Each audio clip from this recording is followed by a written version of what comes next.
Hi, Reverend Paula Zabkar here from Spiritual Soul Center. Thanks for joining me for a few minutes today.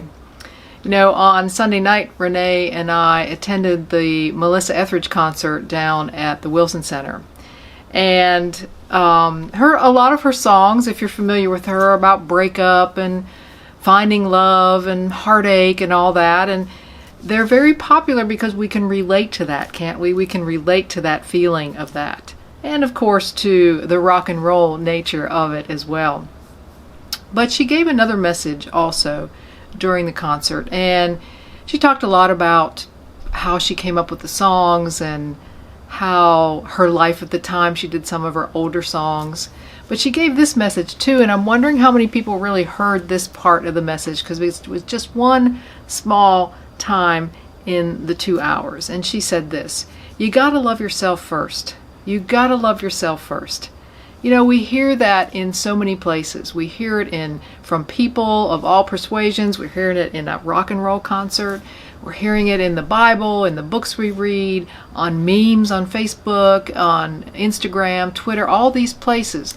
We hear that, and we've heard it. I'm projecting on you now because I know it's the truth. We've heard that. You've got to love yourself first. But I'm wondering if we really get it. I'm wondering if we really know what it means. I'm wondering if we understand how it works, how it really works, or if we just hear it and say, yeah, well, you got to love yourself first, and then we're down the road. Well, I've come to a little bit of understanding about what it means for me, and this love that we hear in those kinds of phrases, to love yourself first, has nothing to do with the physical nature of love. It has nothing to do with buying yourself something or treating yourself or doing something for yourself. You know, that might be the result of the love you have for yourself, but that in itself is not love. If you want to know if you love yourself, here's what I'd like you to do. Describe how you feel about yourself. Describe what you believe about you, like looking in the mirror and describing that for yourself. How do you feel about yourself? Do you feel worthy? Do you feel whole? Do you feel at ease? Do you feel essential? Do you feel inspired and satisfied? Do you believe that the idea, for instance, of perfection is a lie?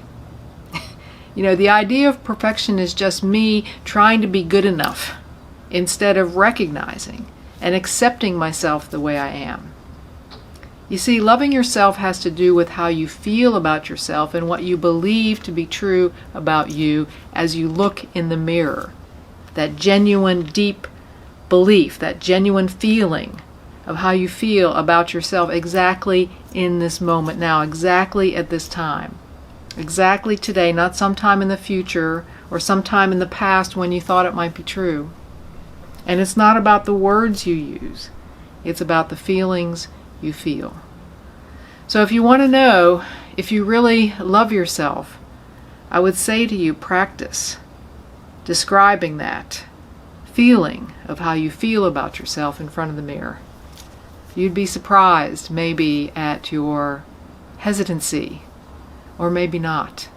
Maybe you do love yourself exactly the way you are. Thanks, Melissa Etheridge, for bringing that message to me and for rocking it out Sunday night at the Wilson Center in Wilmington, North Carolina.